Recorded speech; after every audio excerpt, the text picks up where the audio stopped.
Hey guys! It's been a while. It's nice to see you again. And today I have something really fun to show you. If you remember back to the beginning of when I started posting videos, which was like 3 years ago, my first video was about how to get your F-6 visa. And today I just got back from the immigration office to renew my F-6 visa. So today I'm just gonna walk you through the steps. It's really quick, really easy. I'll tell you what documents you need, how to make an appointment at the immigration office, and any other tips and tricks that might be helpful.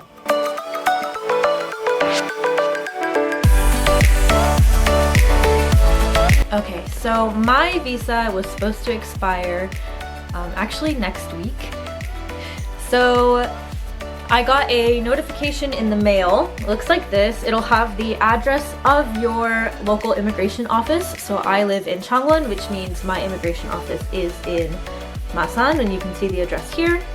And they sent this to me back in August. So if you do the math, they sent me this notice about 4 months before my visa expires. And the reason they do that is because immigration office appointments fill up ridiculously fast. I actually procrastinated a while, maybe like 2 months. I got this in, again, August. As you can see, it's postmarked. It was sent August 19th of 2024.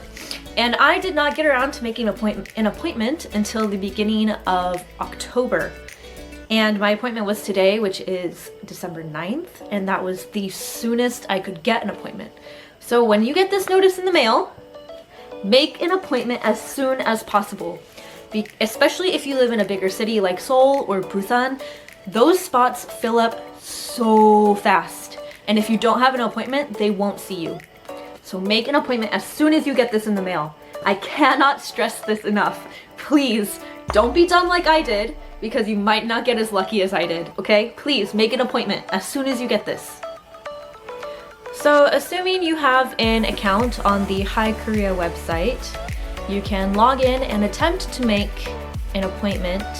However, I realized while trying to make appointments that there always seems to be an error when I try to make an appointment, even if the time is free on like the date that I've selected and I've input all of my information correctly and double and triple and quadruple checked. The request to make an appointment did not go through.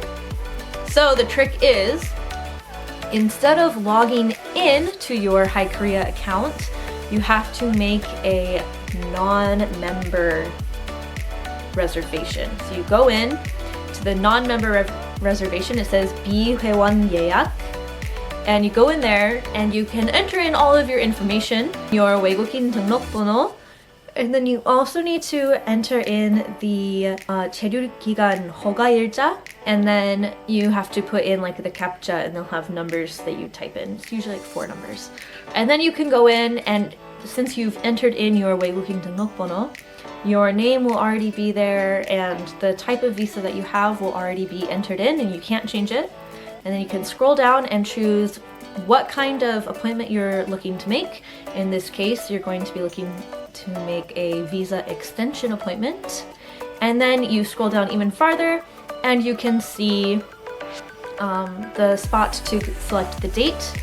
You select the date and then it'll show available times. And from those available times, you can click, choose what time you're gonna go, and then it will show you like a page after your reservation has been made. It'll show you your name, what your appointment is for, and what your 호출번호 is. So when you get to the immigration office, they're going to have like the windows, right?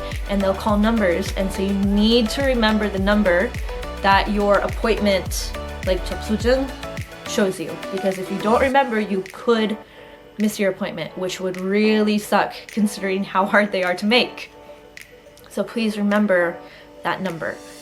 Okay, next, if you look over here on the back of the notice, well, and also the front, but on the back, it says in English, which is my native language and the language I am most comfortable with, it tells me what documents I need to bring to renew my specific visa. So in English, what to prepare: your passport, your residence card, your foreigner register card, your alien registration card, whatever they call it these days, an application form, which you can pick up at immigration or access on their website, your marriage certificate, or in Korean, your 혼인 관계 증명서, certificate of family relationship, so 관계 증명서, and then you also need a 관계 증명서 in your children's name if you have children. So I have a daughter, so I also had to get a 가족 관계 증명서 under my daughter's name. So one under my husband's name and then one under my daughter's name. And then you need one more thing, which is your spouse's 주민등록증본, which is basically kind of like almost like their birth certificate, basically proving that your spouse is a Korean citizen. So you need those 3 or 4 documents, depending on if you have children with your Korean spouse or not. And you also need the application form, your passport, and your foreigner registration card. So in total, 8 things. As long as you live with your spouse, you're not going through divorce proceedings or anything like that. How do you access those documents? Well, you can access them online with your spouse's help. They can go to the government website, and I'll put a link in the description so you can check that out if you don't know how to get there. And you can request like basically any kind of document that you can also get at your local 동사무소.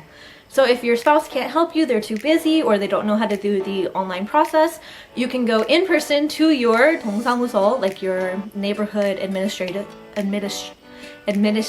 office, and you can request those documents in person. But when you request those documents, if you have a child, you will need to know your child's 주민등록번호, or their resident registration number, and you will also need to know your spouse's resident registration number, or 주민등록번호. So after you've collected all of your documents, you have your passport, you have your foreigner registration card, then you are pretty much good to go. One last thing you need to bring to the immigration office though is 3만 원, or 30,000 won.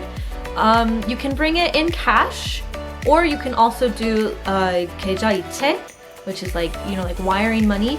You don't give the cash to the immigration agent directly, at least not at my immigration office. So you have to go to the 수표인제. They have a desk.